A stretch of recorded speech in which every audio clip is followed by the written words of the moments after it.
अध्याय 2। यूरोप में समाजवाद एवं रूसी क्रांति, सामाजिक परिवर्तन का युग।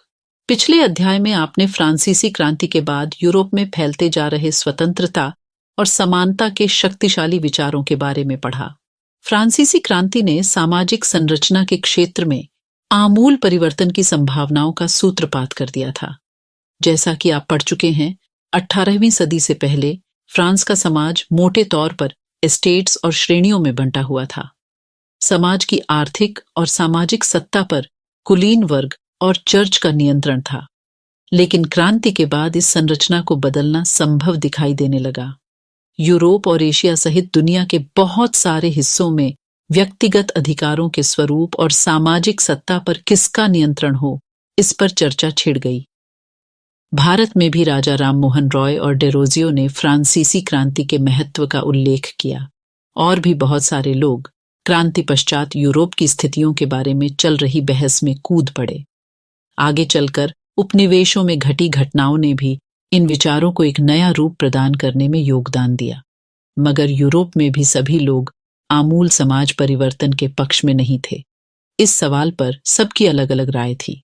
बहुत सारे लोग बदलाव के लिए तो तैयार थे, लेकिन वह चाहते थे कि यह बदलाव धीरे धीरे हो। एक खेमा मानता था कि समाज का आमूल पुनर्गठन जरूरी है। कुछ रूढ़िवादी कंजर्वेटिव्स थे, तो कुछ उदारवादी लिबरल्स या आमूल परिवर्तनवादी रेडिकल समाधानों के पक्ष में थे। उस समय के संदर्भ में इन शब्दों का क्या मतलब था? राजनीति की इन धाराओं में क्या फर्क थे? और कौन कौन सी बातें थीं जो समान थीं? यहां हमें ध्यान रखना चाहिए कि इन शब्दों का अर्थ हर काल और परिवेश में एक ही नहीं होता। इस अध्याय में हम 19वीं शताब्दी की कुछ महत्वपूर्ण राजनीतिक परंपराओं का अध्ययन करेंगे और देखेंगे कि उन्होंने परिवर्तन के संदर्भ में क्या असर डाला। इसके बाद हम एक ऐसी ऐतिहासिक घटना पर अपना ध्यान केंद्रित करेंगे जिसमें समाज के रैडिकल पुनर्गठन का एक गंभीर प्रयास किया गया। रूस में हुई क्रांति के फलस्वरूप समाजवाद 20वीं सदी का स्वरूप तय करने वाले सबसे महत्वपूर्ण और शक्तिशाली विचारों की श्रृंखला का हिस्सा बन गया।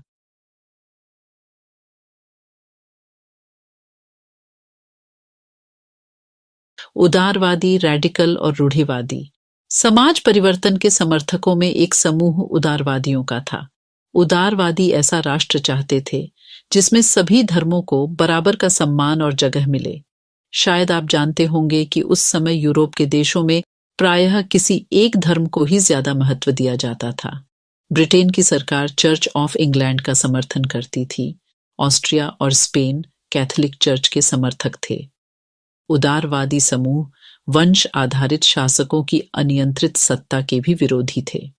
वे सरकार के समक्ष व्यक्ति मात्र के अधिकारों की रक्षा के पक्षधर थे। उनका कहना था कि सरकार को किसी के अधिकारों का हनन करने या उन्हें छीनने का अधिकार नहीं दिया जाना चाहिए। यह समूह प्रतिनिधित्व पर आधारित एक ऐसी निर्वाचित सरकार के पक्ष में था जो शासकों और अफसरों के प्रभाव से मुक्त और सुप्रशिक्षित न्यायपालिका द्वारा स्थापित किए गए कानूनों के अनुसार शासन कार्य चलाए। पर यह समूह लोकतंत्रवादी डेमोक्रेट नहीं था। ये लोग सार्वभौमिक वयस्क मताधिकार यानी सभी नागरिकों को वोट का अधिकार देने के पक्ष में नहीं थे। उनका मानना था कि वोट का अधिकार केवल संपत्तिधारियों को ही मिलना चाहिए।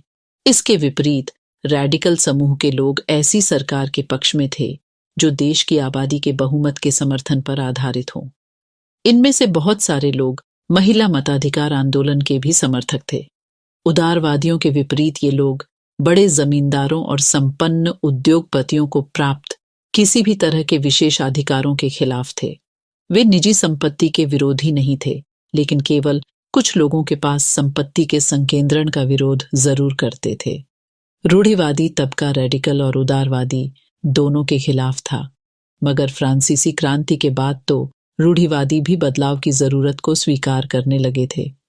पुराने समय में यानी 18वीं शताब्दी में रूढ़िवादी आमतौर पर परिवर्तन के विचारों का विरोध करते थे, लेकिन 19वीं सदी तक आते आते वे भी मानने लगे थे कि कुछ परिवर्तन आवश्यक हो गया है, परंतु वह चाहते थे कि अतीत का सम्मान किया जाए, अर्थात अतीत को पूरी तरह ठुकराया न जाए और बदलाव की प्रक्रिया धीमी हो।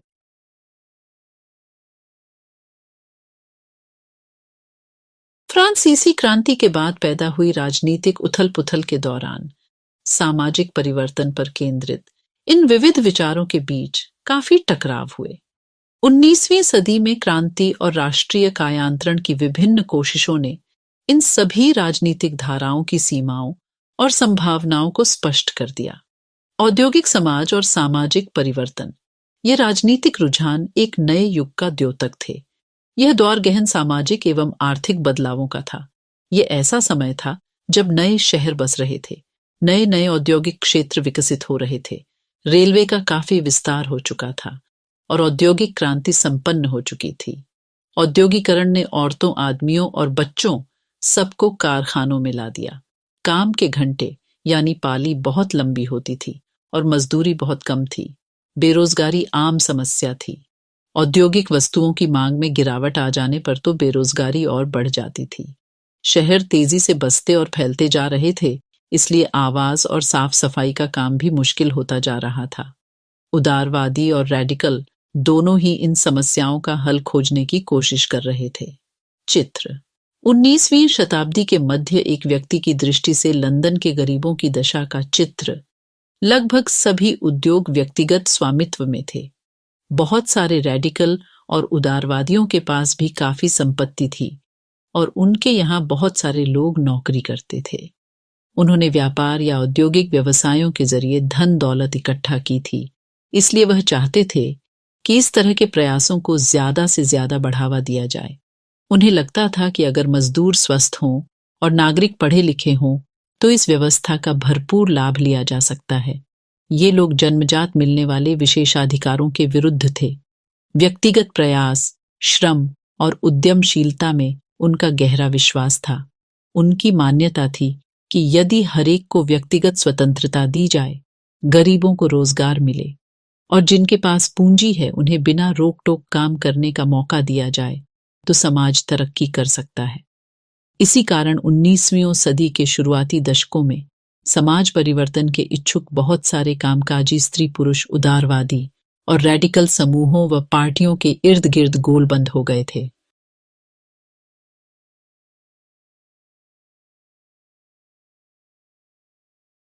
यूरोप में 1815 में जिस तरह की सरकारें बनी, उनसे छुटकारा पाने के लिए कुछ राष्ट्रवादी, उदारवादी और रैडिकल आंदोलनकारी क्रांति के पक्ष में थे। फ्रांस, इटली, जर्मनी और रूस में ऐसे लोग क्रांतिकारी हो गए और राजाओं के तख्ता पलट का प्रयास करने लगे।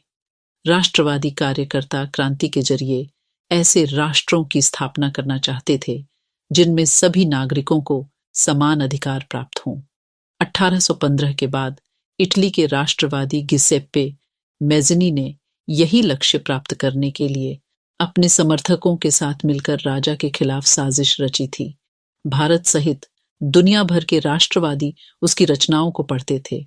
यूरोप में समाजवाद का आना समाज के पुनर्गठन की संभवतः सबसे दूरगामी दृष्टि प्रदान करने वाली विचारधारा समाजवाद ही थी।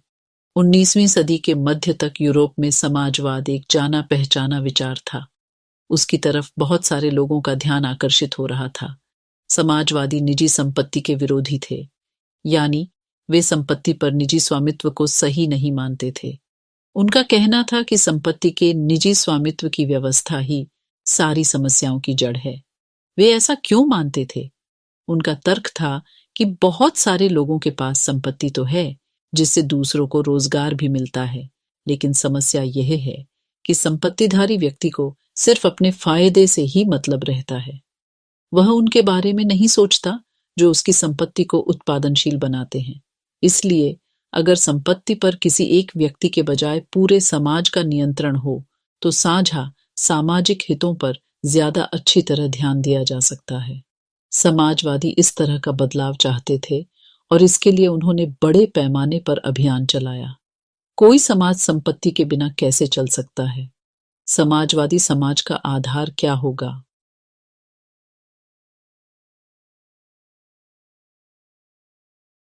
समाजवादियों के पास भविष्य की एक बिल्कुल भिन्न दृष्टि थी। कुछ समाजवादियों को कोऑपरेटिव यानी सामूहिक उद्यम के विचार में दिलचस्पी थी। इंग्लैंड के जाने माने उद्योगपति रॉबर्ट ओवेन 1771 से 1858 ने इंडियाना, अमेरिका में नया समन्वय न्यू हार्मनी के नाम से एक नए तरह के समुदाय की रचना का प्रयास किया।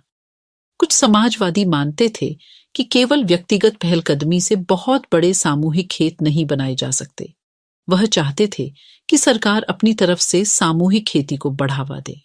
उदाहरण के लिए फ्रांस में लुई ब्लैंक 1813 से 1882 चाहते थे कि सरकार पूंजीवादी उद्यमों की जगह सामूहिक उद्यमों को बढ़ावा दे। कोऑपरेटिव ऐसे लोगों के समूह थे जो मिलकर चीजें बनाते थे और मुनाफे को प्रत्येक सदस्य द्वारा किए गए काम के हिसाब से आपस में बांट लेते थे। कार्ल मार्क्स 1818 से 1882 और फ्रेडरिक एंगेल्स 1820 से 1895 ने इस दिशा में कई नए तर्क पेश किए। मार्क्स का विचार था कि औद्योगिक समाज पूंजीवादी समाज है। फैक्ट्रियों में लगी पूंजी पर पूंजीपतियों का स्वामित्व है और पूंजीपतियों का मुनाफा मजदूरों की मेहनत से पैदा होता है। मार्क्स का निष्कर्ष था कि जब तक निजी पूंजीपति इसी तरह मुनाफे का संचय करते जाएंगे, तब तक मजदूरों की स्थिति में सुधार नहीं हो सकता।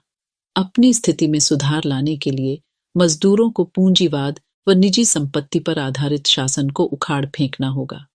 मार्क्स का विश्वास था कि खुद को पूंजीवादी शोषण से मुक्त कराने के लिए मजदूरों को एक अत्यंत भिन्न किस्म का समाज बनाना होगा, जिसमें सारी संपत्ति पर पूरे समाज का यानी सामाजिक नियंत्रण और स्वामित्व रहेगा। उन्होंने भविष्य के इस समाज को साम्यवादी कम्युनिस्ट समाज का नाम दिया। मार्क्स को विश्वास था कि पूंजीपतियों के साथ होने वाले संघर्ष में जीत अंततः मजदूरों की ही होगी। उनकी राय में कम्युनिस्ट समाज ही भविष्य का समाज होगा।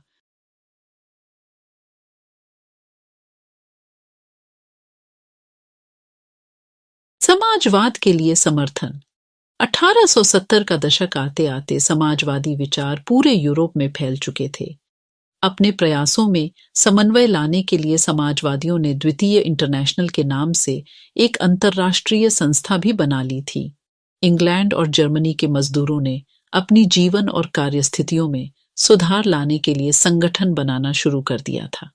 संकट के समय अपने सदस्यों को मदद पहुंचाने के लिए इन संगठनों ने कोष स्थापित किए और काम के घंटों में कमी तथा मताधिकार के लिए आवाज उठाना शुरू कर दिया।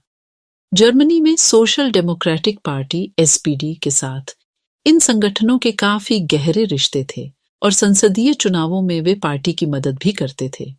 1905 तक ब्रिटेन के समाजवादियों और ट्रेड यूनियन आंदोलनकारियों ने लेबर पार्टी के नाम से अपनी एक अलग पार्टी बना ली थी। फ्रांस में भी सोशलिस्ट पार्टी के नाम से ऐसी ही एक पार्टी का गठन किया गया। लेकिन 1914 तक यूरोप में समाजवादी कहीं भी सरकार बनाने में कामयाब नहीं हो पाए। संसदीय राजनीति में उनके प्रतिनिधि बड़ी संख्या में जीतते रहे। उन्होंने कानून बनवाने में भी अहम भूमिका निभाई, मगर सरकारों में रूढ़िवादियों, उदारवादियों और रैडिकलों का ही दबदबा बना रहा। चित्र। यह पेरिस कम्यून 1871 का एक चित्र है। इस चित्र में मार्च और मई 1871 के बीच हुए जन विद्रोह को दर्शाया गया है। यह ऐसा दौर था जब पेरिस की नगर परिषद कम्यून पर मजदूरों, आम लोगों, पेशेवरों और राजनीतिक कार्यकर्ताओं को लेकर बनाई गई जन सरकार ने कब्जा कर लिया था। यह उथल-पुथल फ्रांसीसी सरकार की नीतियों के प्रति बढ़ते असंतोष के कारण पैदा हुई थी। यद्यपि पेरिस कम्यून को अंततः सरकारी टुकड़ियों ने कुचल डाला, लेकिन दुनिया भर के समाजवादियों ने समाजवादी क्रांति की पूर्व पीठिका के रूप में इसका जमकर जश्न मनाया। पेरिस कम्यून को दो और चीजों की वजह से आज भी याद रखा जाता है। एक, मजदूरों के लाल झंडे का उदय इसी घटना से हुआ था। कम्युनार्डों, क्रांतिकारियों ने अपने लिए यही झंडा चुना था। 2, मार्सेयेस के लिए, जो इस घटना के बाद पेरिस कम्यून और मुक्ति संघर्ष का प्रतीक बन गया। उल्लेखनीय है कि इस गीत को मूलतः 1792 में युद्ध गीत के रूप में लिखा गया था।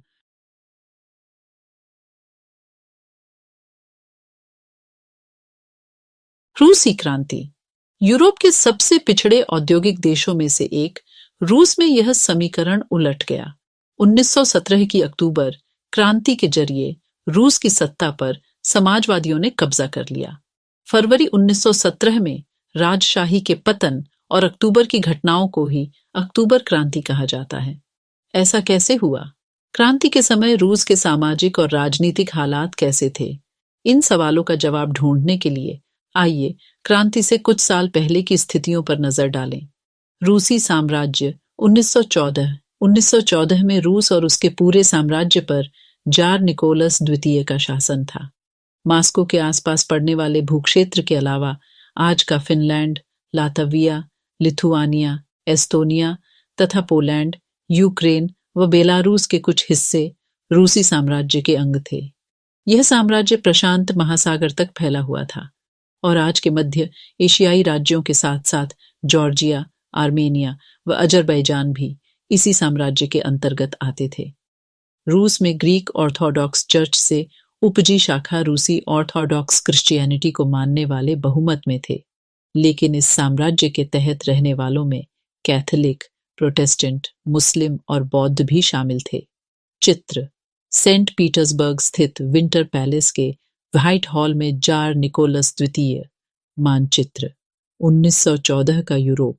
मानचित्र में रूसी साम्राज्य और पहले महायुद्ध में शामिल यूरोपीय देशों को दर्शाया गया है। भूरे रंग वाले देश केंद्रीय शक्तियां हैं तथा बैंगनी रंग में ऐसे तटस्थ राज्य जो बाद में केंद्रीय शक्तियों से जा मिले। हरे रंग वाले देश मित्र शक्तियां हैं तथा गहरे हरे रंग में ऐसे तटस्थ राज्य जो बाद में मित्र शक्तियों से जा मिले।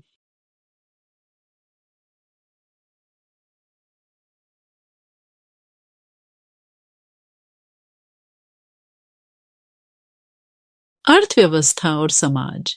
20वीं सदी की शुरुआत में रूस की आबादी का एक बहुत बड़ा हिस्सा खेती बाड़ी से जुड़ा हुआ था। रूसी साम्राज्य की लगभग 85% जनता आजीविका के लिए खेती पर ही निर्भर थी। यूरोप के किसी भी देश में खेती पर आश्रित जनता का प्रतिशत इतना नहीं था। उदाहरण के तौर पर फ्रांस और जर्मनी में खेती पर निर्भर आबादी 40 से 50% से ज्यादा नहीं थी। रूसी साम्राज्य के किसान अपनी जरूरतों के साथ साथ बाजार के लिए भी पैदावार करते थे। रूस अनाज का एक बड़ा निर्यातक था। उद्योग बहुत कम थे। सेंट पीटर्सबर्ग और मास्को प्रमुख औद्योगिक इलाके थे। हालांकि ज्यादातर उत्पादन कारीगर ही करते थे, लेकिन कारीगरों की वर्कशॉपों के साथ साथ बड़े बड़े कल कारखाने भी मौजूद थे। बहुत सारे कारखाने 1890 के दशक में चालू हुए थे, जब रूस के रेल नेटवर्क को फैलाया जा रहा था। उसी समय रूसी उद्योगों में विदेशी निवेश भी तेजी से बढ़ा था। इन कारकों के चलते कुछ ही सालों में रूस के कोयला उत्पादन में 2 गुना और स्टील उत्पादन में 4 गुना वृद्धि हुई थी। सन 1900 तक कुछ इलाकों में तो कारीगरों और कारखाना मजदूरों की संख्या लगभग बराबर हो चुकी थी। चित्र युद्ध से पहले सेंट पीटर्सबर्ग में बेरोजगार किसान। बहुत सारे लोग धर्मार्थ लंगरों में खाना खाते थे और खस्ताहाल मकानों में रहते थे। ज्यादातर कारखाने उद्योगपतियों की निजी संपत्ति थे। मजदूरों को न्यूनतम वेतन मिलता रहे और काम की पाली के घंटे निश्चित हों, इस बात का ध्यान रखने के लिए सरकारी विभाग बड़ी फैक्ट्रियों पर नजर रखते थे। लेकिन फैक्ट्री इंस्पेक्टर भी नियमों के उल्लंघन को रोक पाने में नाकामयाब थे। कारीगरों की इकाइयों और वर्कशॉपों में काम की पाली प्रायः 15 घंटे तक खींच जाती थी, जबकि कारखानों में मजदूर आमतौर पर 10 से 12 घंटे की पालियों में काम करते थे। मजदूरों के रहने के लिए भी कमरों से लेकर डॉर्मिटरी तक तरह तरह की व्यवस्था मौजूद थी। चित्र क्रांति पूर्व रूस में एक डॉर्मिटरी में बने बंकर में 16 मजदूर वे पालियों में बारी बारी से सोते थे और परिवार को साथ नहीं रख सकते थे।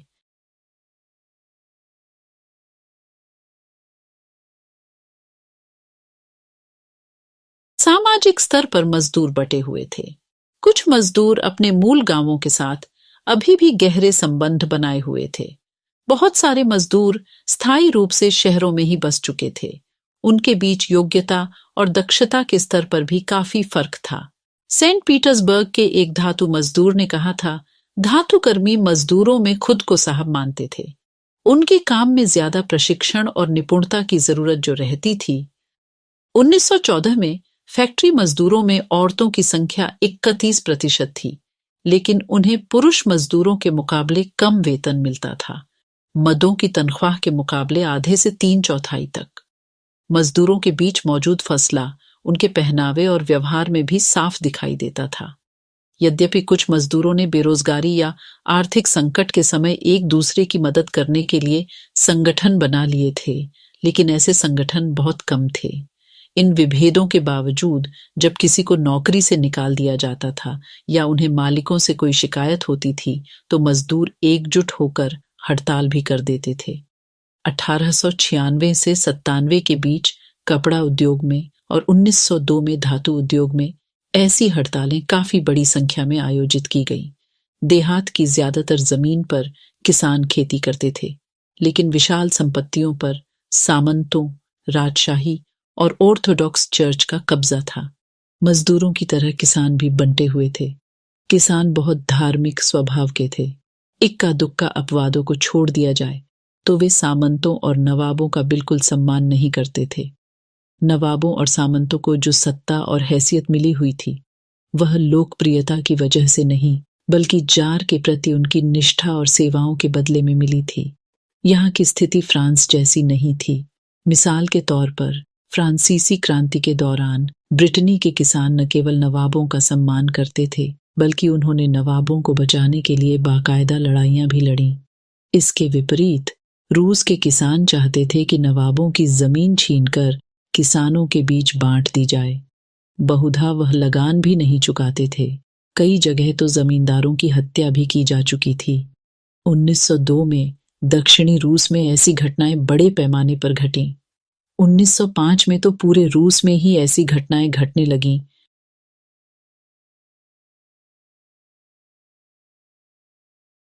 रूसी किसान यूरोप के बाकी किसानों के मुकाबले एक और लिहाज से भी भिन्न थे। यहाँ के किसान समय समय पर सारी जमीन को अपने कम्यून मीर को सौंप देते थे और फिर कम्यून ही प्रत्येक परिवार की जरूरत के हिसाब से किसानों को जमीन बांटता था। स्रोत: उस समय के समाजवादी कार्यकर्ता अलेक्जेंडर श्लियापनिकोव के वक्तव्य से पता चलता है कि बैठकें कैसे आयोजित की जाती थीं। एक एक कारखाने और दुकान में जा आकर प्रचार किया जाता था। अध्ययन चक्र भी चलाए जाते थे। संबंधित अधिकृत मुद्दों के मामलों पर कानूनी बैठकें भी बुलाई जाती थीं, लेकिन इस गतिविधि को मजदूर वर्ग की मुक्ति के व्यापक संघर्ष में बड़ी निपुणता से पिरो दिया जाता था। गैर कानूनी बैठकें जरूरत के वक्त फौरन आयोजित कर ली जाती थीं, लेकिन लंच के दौरान, शाम को, फाटक के बाहर, यार्ड में या कई मंजिला इमारतों की सीढ़ियों में व्यवस्थित ढंग से बैठकें आयोजित की जाती थीं।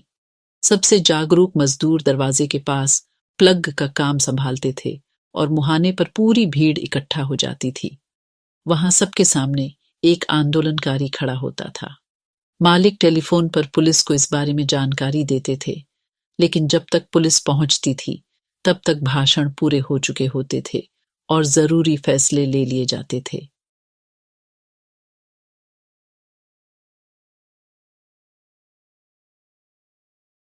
रूस में समाजवाद। 1914 से पहले रूस में सभी राजनीतिक पार्टियां गैर कानूनी थीं। मार्क्स के विचारों को मानने वाले समाजवादियों ने 1898 में Russian social democratic workers party, रूसी सामाजिक लोकतांत्रिक श्रमिक पार्टी का गठन किया था। सरकारी आतंक के कारण इस पार्टी को गैर कानूनी संगठन के रूप में काम करना पड़ता था। इस पार्टी का एक अखबार निकलता था। उसने मजदूरों को संगठित किया था और हड़ताल आदि कार्यक्रम आयोजित किए थे। कुछ रूसी समाजवादियों को लगता था कि रूसी किसान जिस तरह समय समय पर जमीन बांटते हैं, उससे पता चलता है कि वह स्वाभाविक रूप से समाजवादी भावना वाले लोग हैं। इसी आधार पर उनका मानना था कि रूस में मजदूर नहीं, बल्कि किसान ही क्रांति की मुख्य शक्ति बनेंगे। वे क्रांति का नेतृत्व करेंगे और रूस बाकी देशों के मुकाबले ज्यादा जल्दी समाजवादी देश बन जाएगा। 19वीं सदी के आखिर में रूस के ग्रामीण इलाकों में समाजवादी काफी सक्रिय थे। सन 1900 में उन्होंने सोशलिस्ट रेवोल्यूशनरी पार्टी समाजवादी क्रांतिकारी पार्टी का गठन कर लिया। इस पार्टी ने किसानों के अधिकारों के लिए संघर्ष किया और मांग की कि सामंतों के कब्जे वाली जमीन फौरन किसानों को सौंपी जाए। किसानों के सवाल पर सामाजिक लोकतंत्रवादी सोशल डेमोक्रेट्स खेमा समाजवादी क्रांतिकारियों से सहमत नहीं था। लेनिन का मानना था कि किसानों में एकजुटता नहीं है, वे बंटे हुए हैं।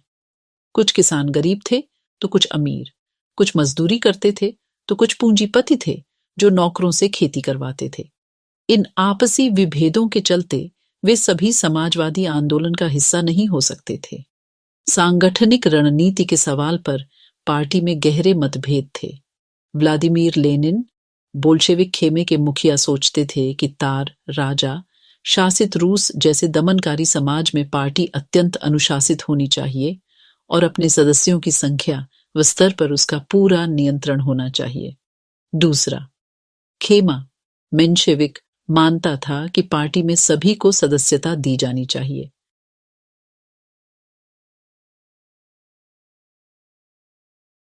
पुथल पुथल का समय 1905 की क्रांति।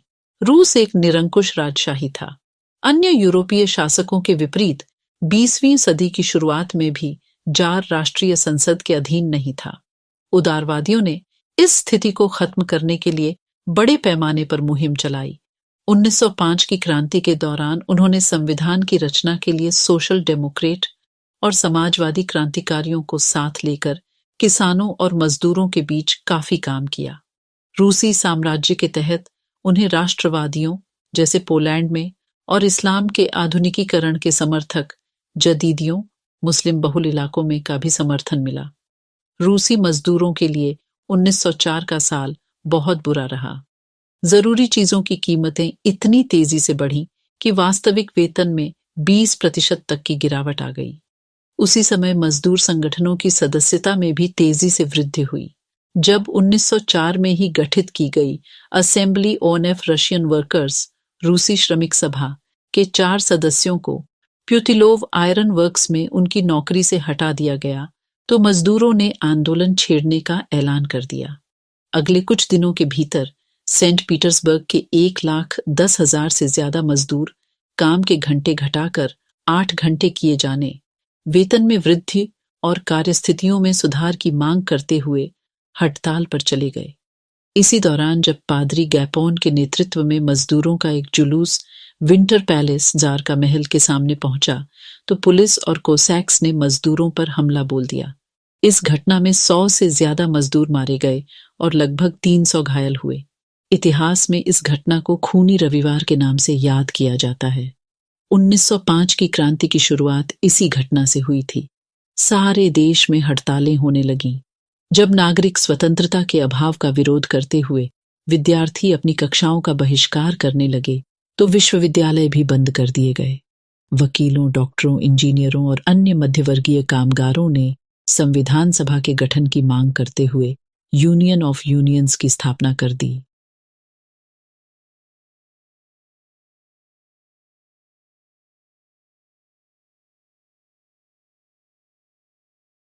उन्नीस 1905 की क्रांति के दौरान जार ने एक निर्वाचित परामर्शदाता संसद या ड्यूमा के गठन पर अपनी सहमति दे दी। क्रांति के समय कुछ दिन तक फैक्ट्री मजदूरों की बहुत सारी ट्रेड यूनियनें और फैक्ट्री कमेटियां भी अस्तित्व में रहीं। 1905 के बाद ऐसी ज्यादातर कमेटियां और यूनियनें अनधिकृत रूप से काम करने लगीं क्योंकि उन्हें गैर कानूनी घोषित कर दिया गया था। राजनीतिक गतिविधियों पर भारी पाबंदियां लगा दी गईं। जार ने पहली ड्यूमा को मात्र 75 दिन के भीतर और पुनर्निर्वाचित दूसरी ड्यूमा को 3 महीने के भीतर बर्खास्त कर दिया। वह किसी तरह की जवाबदेही या अपनी सत्ता पर किसी तरह का अंकुश नहीं चाहता था। उसने मतदान कानूनों में फेरबदल करके तीसरी ड्यूमा में रूढ़िवादी राजनेताओं को भर डाला। उदारवादियों और क्रांतिकारियों को बाहर रखा गया। पहला विश्व युद्ध और रूसी साम्राज्य। 1914 में 2 यूरोपीय गठबंधनों के बीच युद्ध छिड़ गया।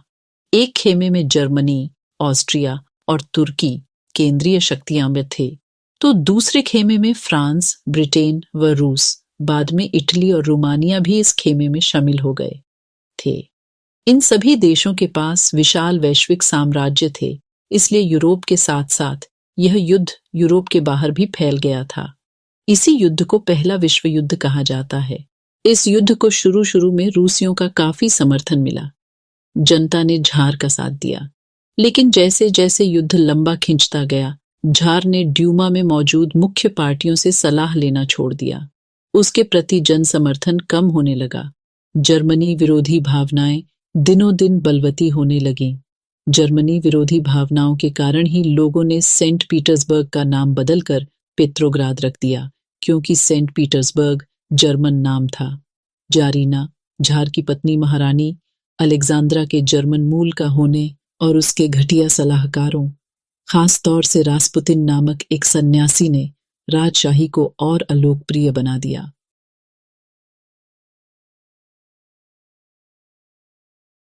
प्रथम विश्व युद्ध के पूर्वी मोर्चे पर चल रही लड़ाई पश्चिमी मोर्चे की लड़ाई से भिन्न थी। पश्चिम में सैनिक पूर्वी फ्रांस की सीमा पर बनी खाइयों से लड़ाई लड़ रहे थे, जबकि पूर्वी मोर्चे पर सेना ने काफी बड़ा फैसला तय कर लिया था। इस मोर्चे पर बहुत सारे सैनिक मौत के मुंह में जा चुके थे। सेना की पराजय ने रूसियों का मनोबल तोड़ दिया। 1914 से 1916 के बीच जर्मनी और ऑस्ट्रिया में रूसी सेनाओं को भारी पराजय झेलनी पड़ी। 1917 तक 70 लाख लोग मारे जा चुके थे। पीछे हटती रूसी सेनाओं ने रास्ते में पड़ने वाली फसलों और इमारतों को भी नष्ट कर डाला, ताकि दुश्मन की सेना वहां टिक ही न सके। फसलों और इमारतों के विनाश से रूस में 30 लाख से ज्यादा लोग शरणार्थी हो गए। इन हालात ने सरकार और झार दोनों को अलोकप्रिय बना दिया। सिपाही भी युद्ध से तंग आ चुके थे। अब वे लड़ना नहीं चाहते थे। चित्र: पहले विश्व युद्ध के दौरान रूसी सिपाही शाही रूसी सेना को रूसी स्टीम रोलर कहा जाता था। यह दुनिया को सबसे बड़ी सशस्त्र सेना थी। जब इस सेना ने अपनी निष्ठा बदलकर क्रांतिकारियों को समर्थन देना शुरू कर दिया, तो जार की सत्ता भी ढह गई। युद्ध से उद्योगों पर भी बुरा असर पड़ा। रूस के अपने उद्योग तो वैसे भी बहुत कम थे, अब तो बाहर से मिलने वाली आपूर्ति भी बंद हो गई, क्योंकि बाल्टिक समुद्र में जिस रास्ते से विदेशी औद्योगिक सामान आते थे, उस पर जर्मनी का कब्जा हो चुका था। यूरोप के बाकी देशों के मुकाबले रूस के औद्योगिक उपकरण ज्यादा तेजी से बेकार होने लगे। 1916 तक रेलवे लाइनें टूटने लगीं। अच्छी सेहत वाले मदों को युद्ध में झोंक दिया गया। देश भर में मजदूरों की कमी पड़ने लगी और जरूरी सामान बनाने वाली छोटी छोटी वर्कशॉप्स ठप होने लगीं। ज्यादातर अनाज सैनिकों का पेट भरने के लिए मोर्चे पर भेजा जाने लगा। शहरों में रहने वालों के लिए रोटी और आटे की किल्लत पैदा हो गई। 1916 की सर्दियों में रोटी की दुकानों पर अक्सर दंगे होने लगे।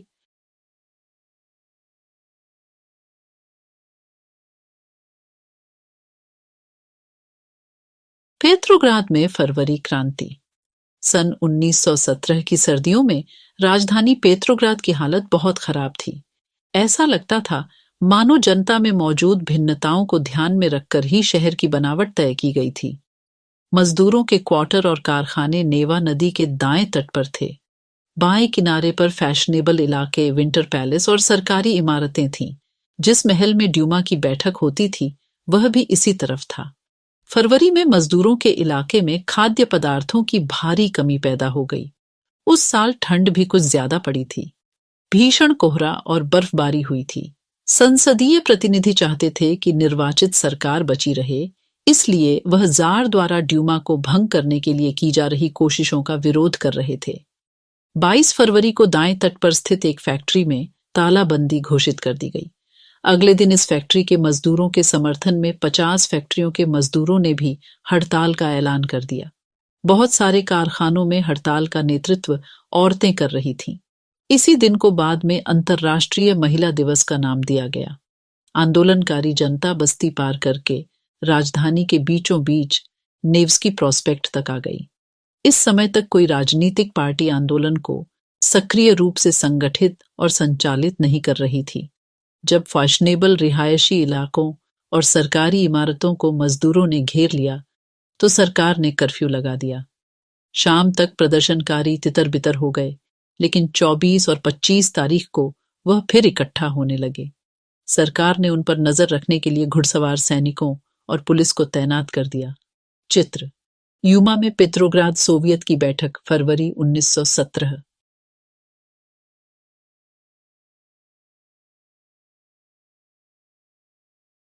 रविवार 25 फरवरी को सरकार ने ड्यूमा को बर्खास्त कर दिया। सरकार के इस फैसले के खिलाफ राजनीतिज्ञ बयान देने लगे। 26 तारीख को प्रदर्शनकारी बहुत बड़ी संख्या में बाएं तट के इलाके में इकट्ठा हो गए। 27 को उन्होंने पुलिस मुख्यालयों पर हमला करके उन्हें तहस नहस कर दिया। रोटी, तनख्वाह, काम के घंटों में कमी और लोकतांत्रिक अधिकारों के पक्ष में नारे लगाते असंख्य लोग सड़कों पर जमा हो गए। सरकार ने स्थिति पर नियंत्रण कायम करने के लिए एक बार फिर घुड़सवार सैनिकों को तैनात कर दिया, लेकिन घुड़सवार सैनिकों की टुकड़ियों ने प्रदर्शनकारियों पर गोली चलाने से इनकार कर दिया। गुस्साए सिपाहियों ने एक रेजिमेंट की बैरक में अपने ही एक अफसर पर गोली चला दी। 3 दूसरी रेजिमेंटों ने भी बगावत कर दी और हड़ताली मजदूरों के साथ आ मिले। उस शाम को सिपाही और मजदूर एक सोवियत या परिषद का गठन करने के लिए उसी इमारत में जमा हुए जहां अब तक ड्यूमा की बैठक हुआ करती थी। यहीं से पेट्रोग्राद सोवियत का जन्म हुआ। अगले दिन एक प्रतिनिधिमंडल जार से मिलने गया। सैनिक कमांडरों ने उसे सलाह दी कि वह राजगद्दी छोड़ दे। उसने कमांडरों की बात मान ली और 2 मार्च को गद्दी छोड़ दी। सोवियत और ड्यूमा के नेताओं ने देश का शासन चलाने के लिए एक अंतरिम सरकार बना ली। तय किया गया कि रूस के भविष्य के बारे में फैसला लेने की जिम्मेदारी संविधान सभा को सौंप दी जाए और उसका चुनाव सार्वभौमिक वयस्क मताधिकार के आधार पर किया जाए। फरवरी 1917 में राजशाही को गद्दी से हटाने वाली क्रांति का झंडा पेट्रोग्राद की जनता के हाथों में था।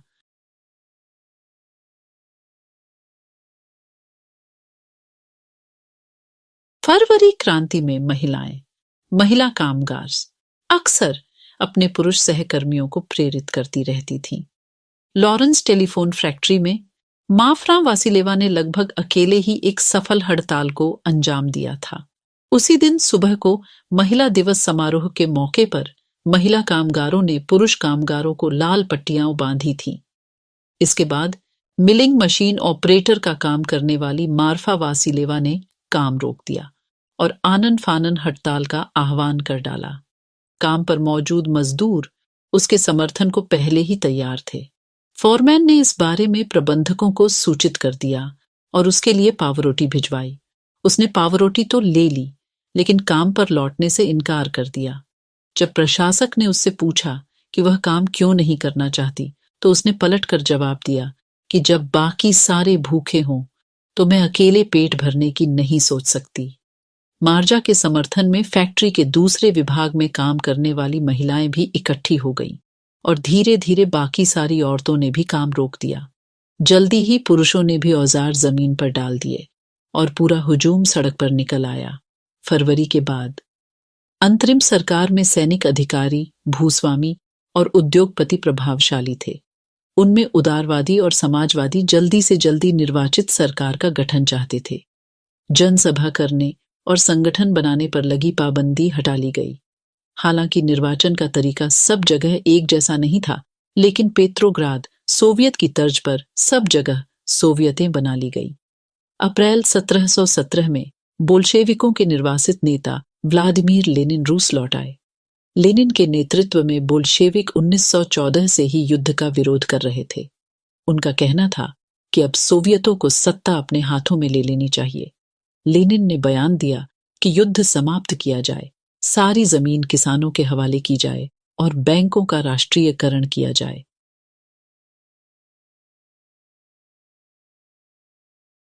इन 3 मांगों को लेनिन की अप्रैल थीसिस के नाम से जाना जाता है।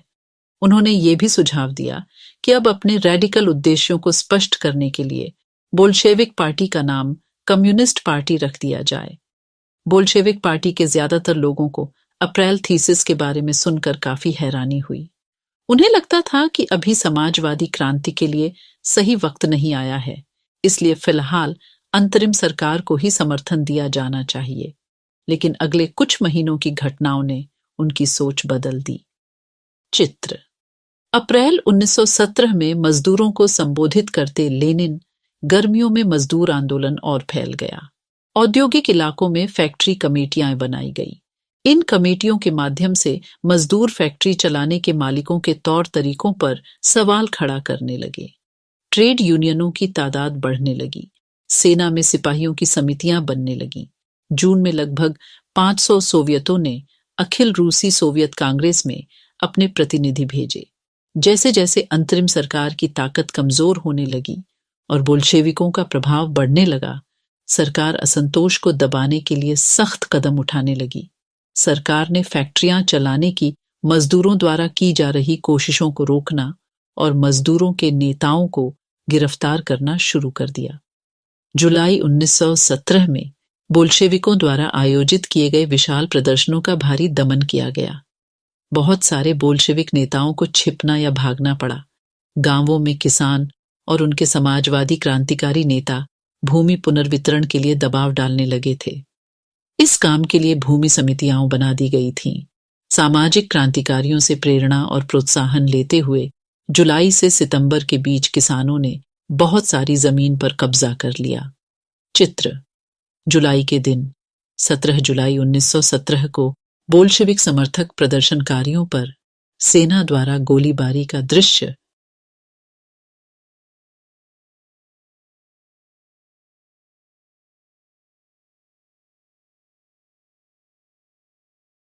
अक्टूबर 1917 की क्रांति। जैसे जैसे अंतरिम सरकार और बोल्शेविकों के बीच टकराव बढ़ता गया, लेनिन को अंतरिम सरकार द्वारा तानाशाही थोप देने की आशंका दिखाई देने लगी। सितंबर में उन्होंने सरकार के खिलाफ विद्रोह के बारे में चर्चा शुरू कर दी। सेना और फैक्ट्री सोवियतों में मौजूद बोल्शेविकों को इकट्ठा किया गया। 16 अक्टूबर 1917 को लेनिन ने पेट्रोग्राद सोवियत और बोल्शेविक पार्टी को सत्ता पर कब्जा करने के लिए राजी कर लिया। सत्ता पर कब्जे के लिए लियोन ट्रॉट्स्की के नेतृत्व में सोवियत की ओर से एक सैनिक क्रांतिकारी समिति का गठन किया गया। इस बात का खुलासा नहीं किया गया कि योजना को किस दिन लागू किया जाएगा। 24 अक्टूबर को विद्रोह शुरू हो गया। संकट की आशंका को देखते हुए प्रधानमंत्री केरेंस्की सैनिक टुकड़ियों को इकट्ठा करने शहर से बाहर चले गए। तड़के ही सरकार के वफादार सैनिकों ने 2 बोल्शेविक अखबारों के दफ्तरों पर घेरा डाल दिया। टेलीफोन और टेलीग्राफ दफ्तरों पर नियंत्रण प्राप्त करने और विंटर पैलेस की रक्षा करने के लिए सरकार समर्थक सैनिकों को रवाना कर दिया गया। पलक झपकते क्रांतिकारी समिति ने भी अपने समर्थकों को आदेश दे दिया कि सरकारी कार्यालयों पर कब्जा कर लें और मंत्रियों को गिरफ्तार कर लें। उसी दिन औरोरा नामक युद्धपोत ने विंटर पैलेस पर बमबारी शुरू कर दी। अन्य युद्धपोतों ने नेवा के रास्ते से आगे बढ़ते हुए विभिन्न सैनिक ठिकानों को अपने नियंत्रण में ले लिया। शाम ढलते ढलते पूरा शहर क्रांतिकारी समिति के नियंत्रण में आ चुका था और मंत्रियों ने आत्मसमर्पण कर दिया था। पेट्रोग्राद में अखिल रूसी सोवियत कांग्रेस की बैठक हुई, जिसमें बहुमत ने बोल्शेविकों की कार्रवाई का समर्थन किया। अन्य शहरों में भी बगावतें होने लगीं। दोनों तरफ से जमकर गोलीबारी हुई, खास तौर से मास्को में, लेकिन दिसंबर तक मास्को पेट्रोग्राद इलाके पर बोल्शेविकों का नियंत्रण स्थापित हो चुका था। चित्र। पेट्रोग्राद में लेनिन बाएं और ट्रॉट्स्की दाएं मजदूरों के साथ। नए शब्द कॉमिंटर्न, कम्युनिस्ट पार्टियों की अंतर्राष्ट्रीय संस्था। यह शब्द कम्युनिस्ट इंटरनेशनल का संक्षिप्त रूप है।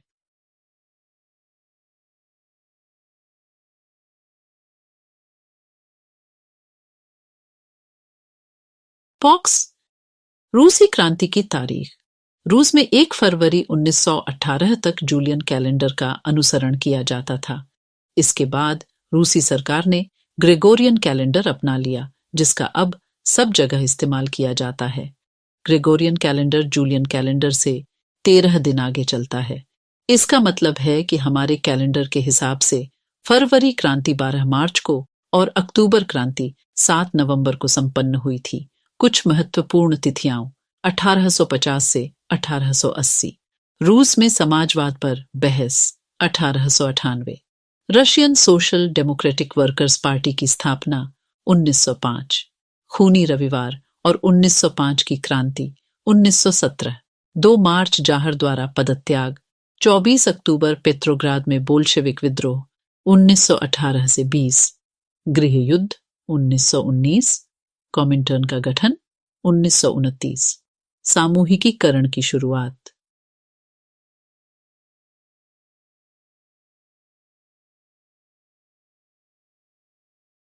अक्टूबर के बाद क्या बदला? बोल्शेविक निजी संपत्ति की व्यवस्था के पूरी तरह खिलाफ थे। ज्यादातर उद्योगों और बैंकों का नवंबर 1917 में ही राष्ट्रीयकरण किया जा चुका था। उनका स्वामित्व और प्रबंधन सरकार के नियंत्रण में आ चुका था। जमीन को सामाजिक संपत्ति घोषित कर दिया गया। किसानों को सामंतों की जमीनों पर कब्जा करने की खुली छूट दे दी गई। शहरों में बोल्शेविकों ने मकान मालिकों के लिए पर्याप्त हिस्सा छोड़कर उनके बड़े मकानों के छोटे छोटे हिस्से कर दिए, ताकि बेघर बार या जरूरतमंद लोगों को भी रहने की जगह दी जा सके। उन्होंने अभिजात्य वर्ग द्वारा पुरानी पदवियों के इस्तेमाल पर रोक लगा दी। परिवर्तन को स्पष्ट रूप से सामने लाने के लिए सेना और सरकारी अफसरों की वर्दियां बदल दी गई। इसके लिए 1918 में एक परिधान प्रतियोगिता आयोजित की गई, जिसमें सोवियत टोपी बुद्योनोवका का चुनाव किया गया। चित्र: सोवियत टोपी बुद्योनोवका पहने एक सिपाही। बोल्शेविक पार्टी का नाम बदलकर रूसी कम्युनिस्ट पार्टी बोल्शेविक रख दिया गया। नवंबर 1917 में बोल्शेविकों ने संविधान सभा के लिए चुनाव कराए, लेकिन इन चुनावों में उन्हें बहुमत नहीं मिल पाया। जनवरी 1918 में असेंबली ने बोल्शेविकों के प्रस्तावों को खारिज कर दिया और लेनिन ने असेंबली बर्खास्त कर दी। उनका मत था कि अनिश्चित परिस्थितियों में चुनी गई असेंबली के मुकाबले अखिल रूसी सोवियत कांग्रेस कहीं ज्यादा लोकतांत्रिक संस्था है।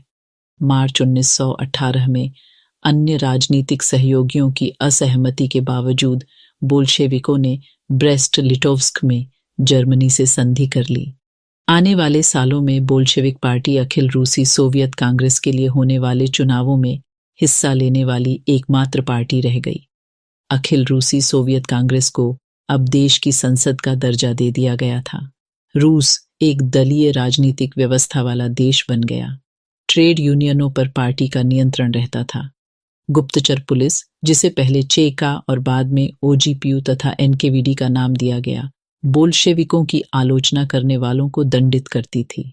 बहुत सारे युवा लेखक और कलाकार भी पार्टी की तरफ आकर्षित हुए, क्योंकि वह समाजवाद और परिवर्तन के प्रति समर्पित थी।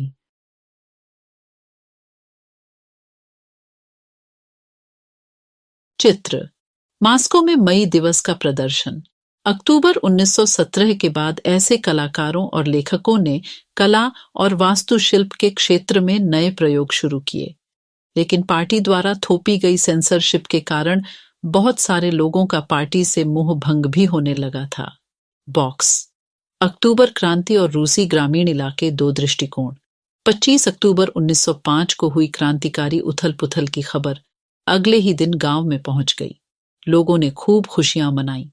किसानों के लिए इसका मतलब था मुफ्त जमीन और युद्ध का खात्मा। जिस दिन खबर मिली उसी दिन जमींदार की हवेली लूट ली गई, उसके खेत कब्जे में ले लिए गए और उसके विशालकाय बाग के पेड़ काट कर सारी लकड़ी किसानों के बीच बांट दी गई। उसकी सारी इमारतें तोड़ दी गईं और उसकी जमीन किसानों के बीच बांट दी गई, जो एक नई सोवियत जिंदगी जीने को तैयार थे। एक जमींदार परिवार के सदस्य ने अपने रिश्तेदार को भेजे खत में लिखा कि उसके परिवार की जागीर के साथ क्या हुआ। तख्ता पलट बिना किसी परेशानी के, खामोशी से और शांतिपूर्वक पूरा हो गया। शुरुआती दिन बर्दाश्त के बाहर थे। मिखाइल मिखाइलोविच, जागौर का मालिक, शांत था। लड़कियां भी। इसमें कोई शक नहीं कि चेयरमैन का व्यवहार सही है, बल्कि वह बड़ी विनम्रता से बात करता है। हमारे पास 2 गाय और 2 घोड़े छोड़ दिए गए। नौकर बार बार उन्हें यही कहते हैं कि हमारी फिक्र न करें, उन्हें जीने दो। उनकी सुरक्षा और संपत्ति का जिम्मा हमारे ऊपर है। हम उनसे मानवता भरा व्यवहार ही करेंगे। अफवाह है कि कई गांवों में लोग कमेटियों को बाहर निकालकर पूरी जागीर दोबारा मिखाइल मिखाइलोविच को सौंपना चाहते हैं। पता नहीं ऐसा होगा या नहीं, या ये हमारे लिए अच्छा भी रहेगा या नहीं, पर हमें इस बात का संतोष है कि हमारे लोगों में चेतना है।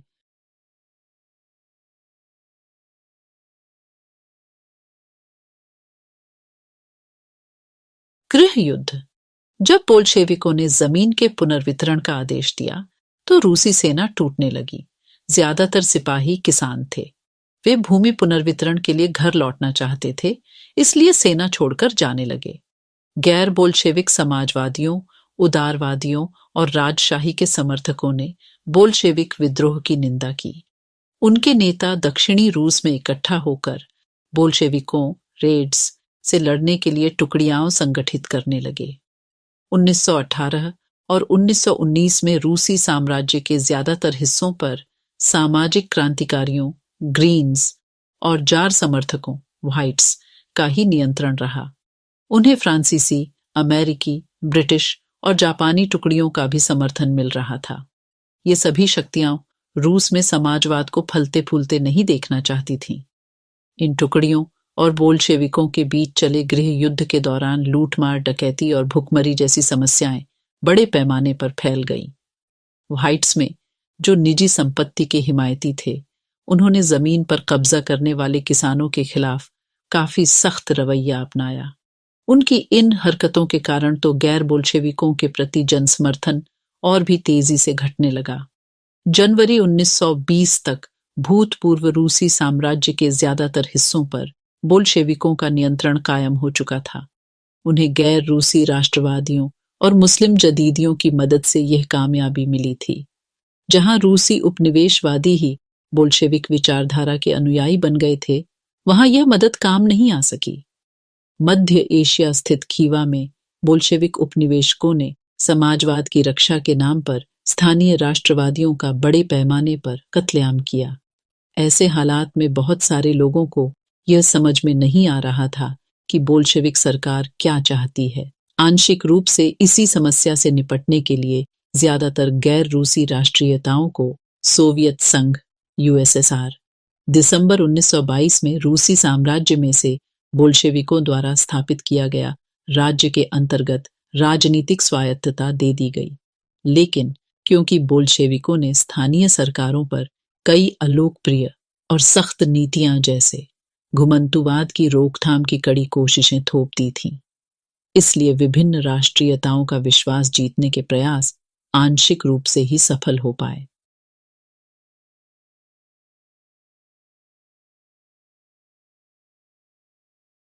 स्रोत: अक्टूबर क्रांति के समय मध्य एशिया, 2 दृष्टिकोण। M.N.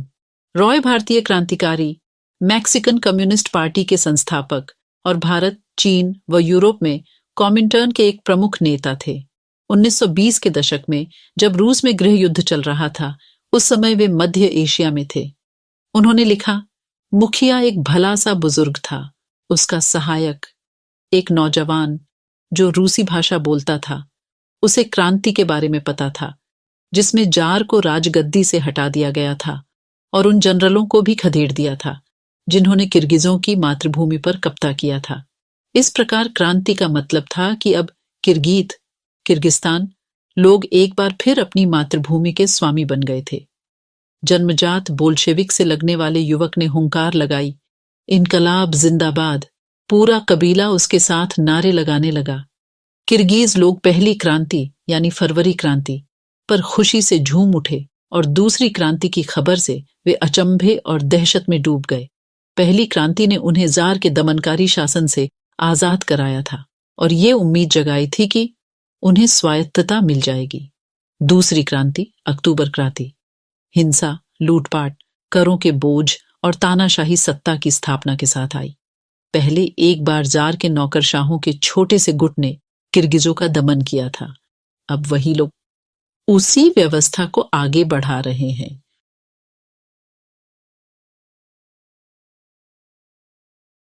समाजवादी समाज का निर्माण। गृह युद्ध के दौरान बोल्शेविकों ने उद्योगों और बैंकों के राष्ट्रीयकरण को जारी रखा। उन्होंने किसानों को उस जमीन पर खेती की छूट दे दी जिसका समाजीकरण किया जा चुका था। जब्त किए गए खेतों का इस्तेमाल बोल्शेविक यह दिखाने के लिए करते थे कि सामूहिकता क्या होती है। शासन के लिए केंद्रीकृत नियोजन की व्यवस्था लागू की गई। अफसर इस बात का हिसाब लगाते थे कि अर्थव्यवस्था किस तरह काम कर सकती है। इस आधार पर वे 5 साल के लिए लक्ष्य तय कर देते थे। इसी आधार पर उन्होंने पंचवर्षीय योजनाएं बनानी शुरू की। पहली 2 योजनाओं 1927 से 1932 और 1933 से 1938 के दौरान औद्योगिक विकास को बढ़ावा देने के लिए सरकार ने सभी तरह की कीमतें स्थिर कर दी। केंद्रीकृत नियोजन से आर्थिक विकास को काफी गति मिली। औद्योगिक उत्पादन बढ़ने लगा। 1929 से 1933 के बीच तेल, कोयले और स्टील के उत्पादन में 100% वृद्धि हुई। नए नए औद्योगिक शहर अस्तित्व में आए, मगर तेज निर्माण कार्यों के दबाव में कार्य स्थितियां खराब होने लगीं।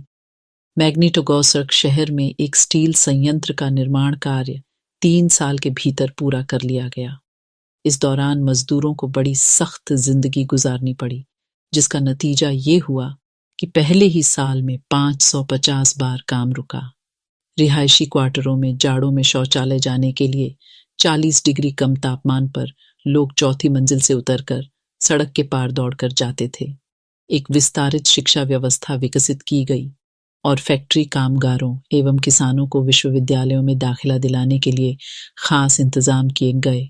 पहला चित्र कारखानों को समाजवाद के प्रतीक की तरह माना जाता था। पोस्टर में लिखा है, चिमनियों से निकलता धुआं जो सोवियत रूस की सांस है। दूसरा चित्र 30 के दशक में सोवियत रूस के एक स्कूल में पढ़ते बच्चे सोवियत अर्थव्यवस्था का अध्ययन कर रहे हैं। चित्र पहली पंचवर्षीय योजना के दौरान मैग्निटोगोर्स्क का एक बच्चा, यह बच्चा सोवियत रूस के लिए काम कर रहा है। चित्र 30 के दशक में एक कारखाने का भोजन कक्ष।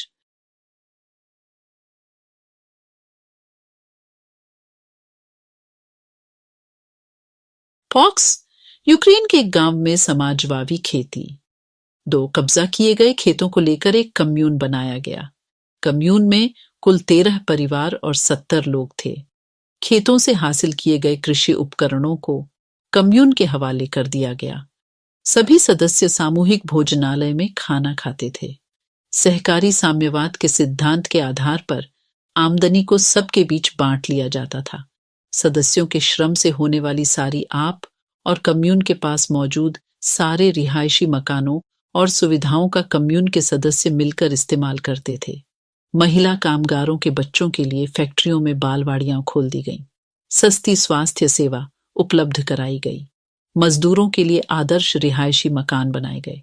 लेकिन इन सारी कोशिशों के नतीजे सभी जगह एक जैसे नहीं रहे, क्योंकि सरकारी संसाधन सीमित थे। स्रोत 1933 में सोवियत बचपन के स्वप्न और यथार्थ। प्रिय दादाजी कालिनिन। मेरा परिवार बड़ा है, 4 बच्चे हैं। हमारे पिता अब नहीं हैं। वे मजदूरों के लिए लड़ते हुए मारे गए थे और मेरी माँ बीमार हैं। मैं बहुत पढ़ना चाहता हूँ पर स्कूल नहीं जा सकता। मेरे पास पुराने जूते थे पर अब वह इतने फट चुके हैं कि कोई उनकी मरम्मत नहीं कर सकता। मेरी माँ बीमार है। हमारे पास न तो पैसा है और न ही रोटी, पर मैं पढ़ना बहुत चाहता हूँ। हमारे सामने पढ़ने और बस पढ़ने की जिम्मेदारी है। व्लादिमीर इलीच लेनिन ने यही कहा है, पर मुझे स्कूल जाना छोड़ना पड़ेगा। हमारा कोई रिश्तेदार नहीं है, कोई भी हमारी मदद नहीं कर सकता, इसलिए मुझे फैक्ट्री में काम करना पड़ेगा ताकि मेरा परिवार भूखों मरने से बच जाए। प्रिय दादाजी, मैं 13 साल का हूँ, पढ़ाई में अव्वल आता हूँ और मेरी कोई खराब रिपोर्ट नहीं है। मैं 5वीं कक्षा में पढ़ता हूँ। सोवियत राष्ट्रपति कालिनिन के नाम 13 वर्षीय एक मजदूर बालक द्वारा 1933 में लिखा गया पत्र।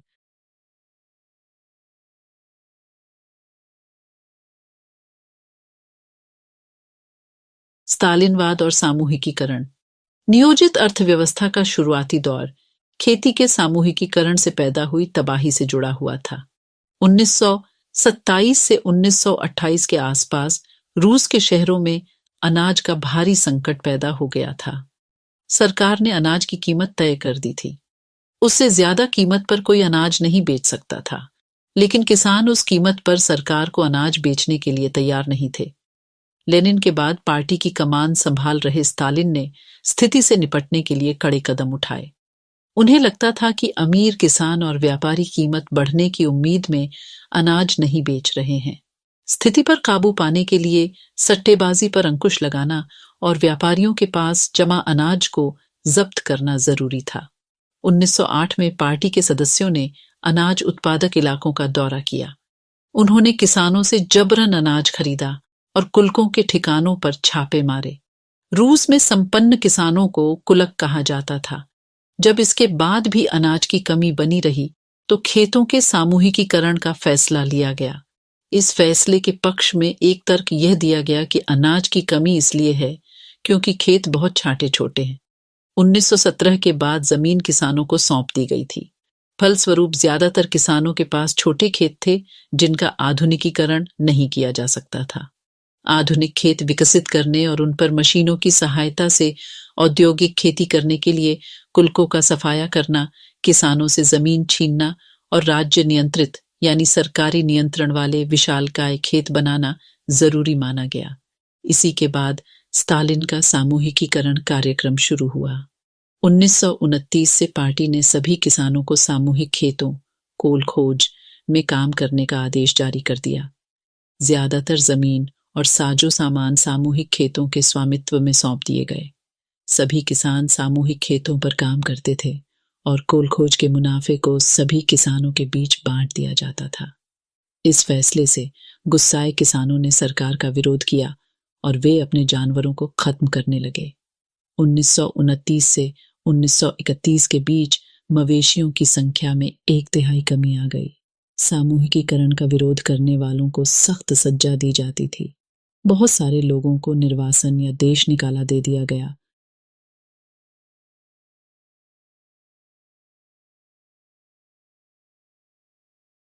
सामूहिकीकरण का विरोध करने वाले किसानों का कहना था कि वे न तो अमीर हैं और न ही समाजवाद के विरोधी हैं। वे बस विभिन्न कारणों से सामूहिक खेतों पर काम नहीं करना चाहते थे। स्टालिन सरकार ने सीमित स्तर पर स्वतंत्र किसानी की व्यवस्था भी जारी रहने दी, लेकिन ऐसे किसानों को कोई खास मदद नहीं दी जाती थी।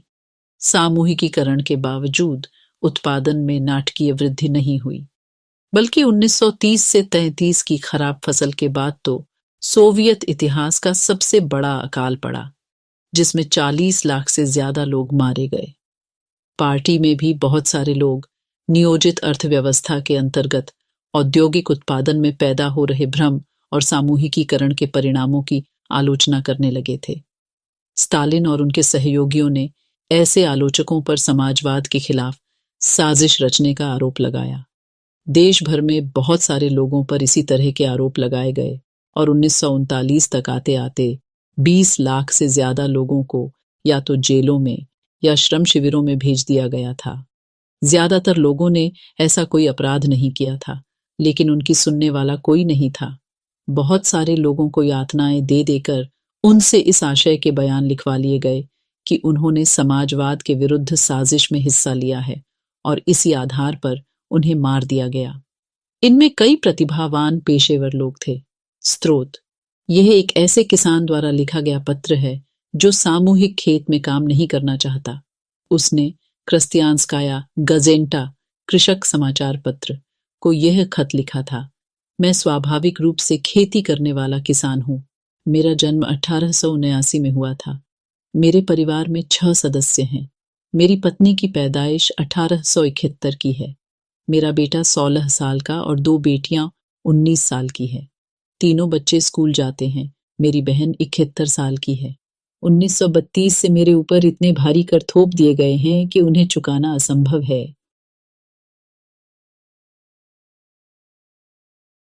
1935 में तो स्थानीय अफसरों ने कर और भी बढ़ा दिए। मैं इतना कर नहीं चुका पाया और मेरी सारी संपत्ति कुर्क कर ली गई। मेरा घोड़ा, गाय, बछड़ा, भेड़, मम्मने, सारे औजार, फर्नीचर और घर की मरम्मत के लिए रखी लकड़ी, सब कुछ कुर्क करके बेच डाला। 1936 में उन्होंने मेरी 2 इमारतें बेच दी। कोलखोज में ही उन्हें खरीद लिया। 1937 में मेरी दोनों झोपड़ियों में से भी एक बेच दी गई और दूसरी को जब्त कर लिया गया। स्रोत: सामूहिकीकरण के विरोध और सरकार की प्रतिक्रिया का सरकारी विवरण। इस साल फरवरी के दूसरे पखवाड़े से यूक्रेन के विभिन्न क्षेत्रों में किसानों ने बड़े पैमाने पर विद्रोह किए हैं। यह स्थिति सामूहिकीकरण के क्रियान्वयन के दौरान पार्टी के निचले कार्यकर्ताओं द्वारा पार्टी लाइन को ठीक से लागू न किए जाने और गर्मियों में होने वाली कटाई की तैयारियों का परिणाम है। बहुत थोड़े से समय में उपरोक्त क्षेत्रों में चल रही गतिविधियां आसपास के इलाकों में भी फैल गई हैं। सबसे आक्रामक विद्रोह सीमावर्ती इलाकों में हुए हैं। विद्रोही किसानों का ज्यादा जोर इस बात पर है कि सामूहिकीकरण के कारण उनसे छीन लिया गया अनाज, मवेशी और औजार उन्हें लौटा दिए जाए। 1 फरवरी से 15 मार्च के बीच 25,000 गिरफ्तारियां हो चुकी हैं। 656 को मृत्युदंड दिया गया है। 3,673 को श्रम शिविरों में बंद कर दिया गया है और 5,580 को देश निकाला दिया गया है। चित्र: विशाल सामूहिक फार्मों में काम करने के लिए जुटी किसान औरतें।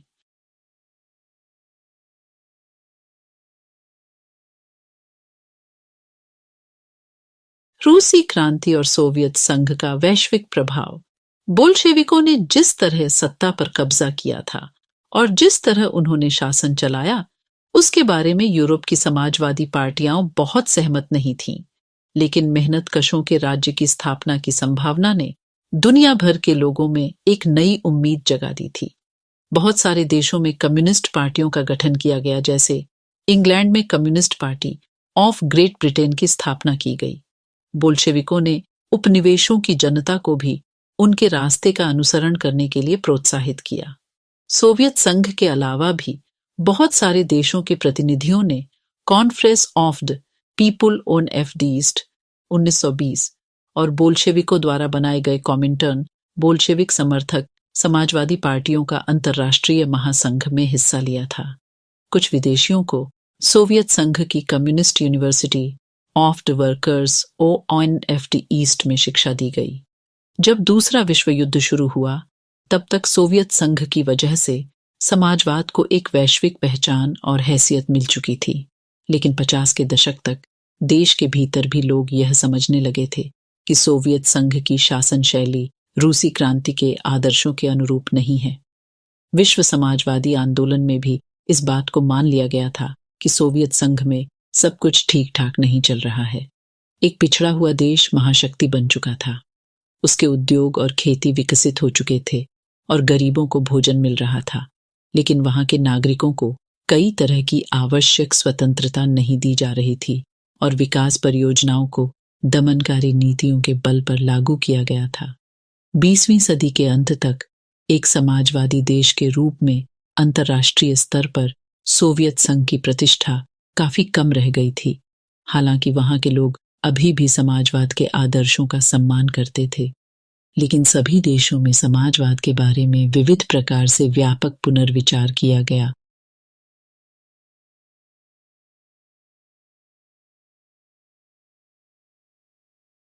बॉक्स: रूसी क्रांति से प्रेरित होने वालों में बहुत सारे भारतीय भी थे। उनमें से कई ने कम्युनिस्ट विश्वविद्यालय में शिक्षा प्राप्त की। 1920 के दशक में भारत में भी कम्युनिस्ट पार्टी का गठन कर लिया गया। इस पार्टी के सदस्य सोवियत कम्युनिस्ट पार्टी के संपर्क में रहते थे। कई महत्वपूर्ण भारतीय राजनीतिक एवं सांस्कृतिक व्यक्तियों ने सोवियत प्रयोग में दिलचस्पी ली और वहां का दौरा किया। रूस जाने वाले भारतीयों में जवाहरलाल नेहरू और रवींद्रनाथ टैगोर भी थे, जिन्होंने सोवियत समाजवाद के बारे में लिखा भी। भारतीय लेखन में सोवियत रूस की अलग अलग छवियां दिखाई देती थीं। हिंदी में RS अवस्थी ने 1920 से 21 में रशियन रेवोल्यूशन, लेनिन, हिट लाइफ एंड हिप्ट बाउंड्स और डू रेड रेवोल्यूशन नामक किताबें लिखी। उनके अलावा SD विद्यालंकार ने द रॉबर्ट ऑफ रशिया तथा दी सोवियत स्टेट ऑफ रशिया नामक पुस्तकें लिखी। इन विषयों पर बंगाली, मराठी, मलयालम, तमिल और तेलुगु में भी बहुत कुछ लिखा गया। स्रोत: सोवियत रूस में एक भारतीय 1920, अपनी जिंदगी में पहली बार हम लोग यूरोपियों को एशियाइयों के साथ मुक्त भाव से मिलते बतियाते देख रहे थे। जब हमने रूसियों को देश के बाकी लोगों के साथ सहज भाव से घुलते मिलते देखा तो हमें यकीन हो गया कि हम सच्ची समानता की दुनिया में आ पहुंचे हैं। हमें स्वतंत्रता सही मायनों में साकार होती दिखाई दे रही थी। प्रतिक्रांतिकारियों और साम्राज्यवादियों की हरकतों से पैदा हुई गरीबी के बावजूद लोग बाग पहले से ज्यादा खुश और संतुष्ट दिखाई दे रहे थे। क्रांति ने उनमें आत्मविश्वास और निडरता भर दी है।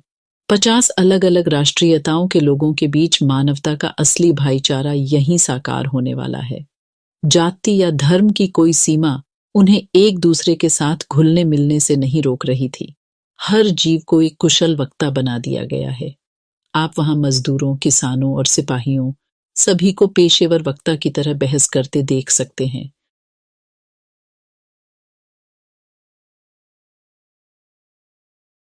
स्रोत: रूस से रवींद्रनाथ टैगोर, 1930। मास्को बाकी यूरोपीय राजधानियों के मुकाबले कम साफ सुथरा दिखाई देता है। सड़क पर भागम भाग में लगा कोई व्यक्ति बहुत स्मार्ट नहीं लगता। सारी जगह मजदूरों की है। यहां आम जनता रईसों के साए में किसी तरह दबती दिखाई नहीं देती। जो लोग सदियों से नेपथ्य में छिपे हुए थे, आज सामने आ खड़े हुए हैं। मैं अपने देश के किसानों और मजदूरों के बारे में सोचने लगा। मेरे सामने जो कुछ था उसे देखकर लगता था कि यह अरेबियन नाइट्स के किसी जिन्न की करामात है। यहां महज एक दशक पहले ये भी हमारे लोगों जितने ही अनपढ़, लाचार और भूखे थे। ये देखकर मेरे जैसे अभागे हिंदुस्तानी से ज्यादा अचंभा और भला किसको होगा कि इन लोगों ने इतने थोड़े से सालों में अज्ञानता और बेसहारेपन के पहाड़ को उतार फेंका है।